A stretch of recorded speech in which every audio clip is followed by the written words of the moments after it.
কতক্ষণ দিও না মরণ,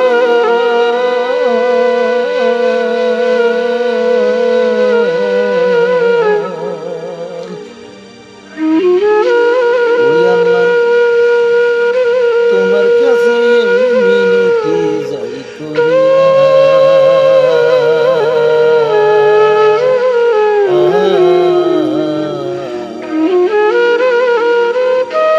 তোমার কোরআনের আইন কায়েম হইছে,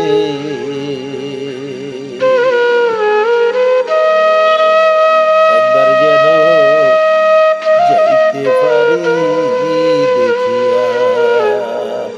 ততক্ষণ না দিও মরণ, আল্লাহ তোমার কাছে এই মিনতি